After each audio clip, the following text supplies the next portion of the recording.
नमस्कार। आपका मेरे चैनल पर बहुत बहुत स्वागत है। आज मैं आपसे बहुत ज़रूरी एक बात कहने के लिए आपके सामने उपस्थित हूँ। क्या कभी आपने ये गौर किया है कि पहले हमारी धरती और वर्षा में क्या संबंध था? जब भी वर्षा होती थी तो वर्षा का जल भूमि पर गिरता था और वो उसके अंदर समा जाता था। वही जल हम लोग नल के द्वारा, कुओं के द्वारा, तालाबों के इस तरह के जो जल के स्रोत हैं उनमें बड़ी आसानी से उपलब्ध होता था।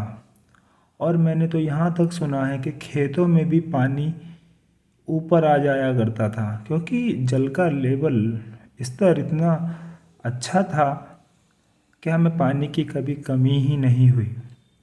लेकिन आज आप देख रहे हैं देश के षड्यंत्रकारियों ने किस तरह से आपकी आंखों के सामने जल के स्तर को नीचे पहुंचा दिया और आप समझ भी ना पाए। आज हमारे सभी घर, गांव के घर हों या शहरों के, सभी पूर्णतः पक्के सीमेंट की ईंटों के बनाए गए।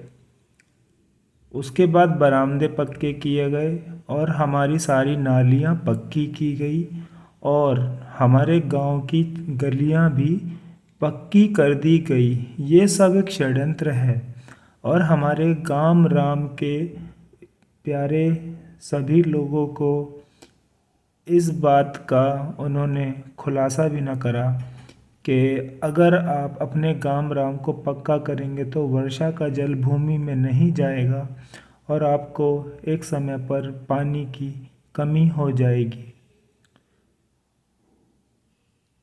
और जब पानी की कमी हो जाएगी तो ये षड्यंत्रकारी लोग आपको पानी की टंकियां बनाकर उससे पानी देने की तैयारी में लगे हैं। और उस पानी की टंकी के लगने से कोई दिक्कत नहीं, लेकिन अगर उस पानी की टंकी में दवाई डालकर पानी पिलाया जाए तो आप कैसा महसूस करेंगे। और आगे आने वाले समय में उस पानी पर ये टैक्स, फीस लगाने वाले हैं। और कभी गलती से कोई व्यक्ति या कोई उस टंकी में कार्य करने वाला व्यक्ति नशे में या किसी और बात में या लालच में उससे उस पानी के अंदर कोई ऐसी दवा डलवा दी जाए जिससे आप सुबह को उठे ही ना, तो इसका जिम्मेदार कौन होगा? मैं ये बातें सिर्फ सभी गांव राम की चिंता की वजह से ऐसी बातें कर रहा हूँ। आप अपने गांव में वर्षा का जल आने दीजिए।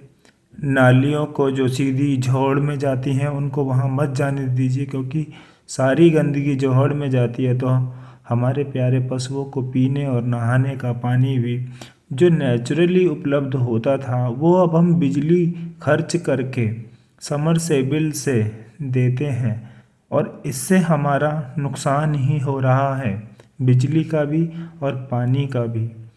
हम सभी को बहुत समझदारी से इन सभी षड्यंत्रों को समझना होगा। और अगर आप इन सभी षड्यंत्रों को समझना चाहते हैं तो आप कृपया मेरे इस वीडियो में मेरे को कमेंट करके बताइएगा कि आप ये षड्यंत्र जानना चाहते हैं, क्योंकि मेरे पास सभी षड्यंत्रों के बारे में जानकारी उपलब्ध है। मैंने अपने जीवन के बहुमूल्य समय को इन जानकारियों को अर्जित करने में व्यतीत किया है और आगे करता रहूँगा और आप सभी को जागरूक करता रहूँगा। मैं इन नेटवर्कों का इनका विरोधी हूँ, पर क्या करूँ, आपको संदेश देने के लिए इनका उपयोग करना मेरी मजबूरी हो चुकी है और मैं इनके दुष्प्रभावों को भी जानता हूँ। और आपको मेरी ये बात समझ में आई होगी कि ये जो षड्यंत्र हमारे चारों तरफ चल रहे हैं इनके बारे में आप ज़रूर अब जागरूक हो जाएंगे और अपने गांव को बचा सकेंगे, गांव राम को, हमारे गांव राम को बचा सकेंगे। धन्यवाद।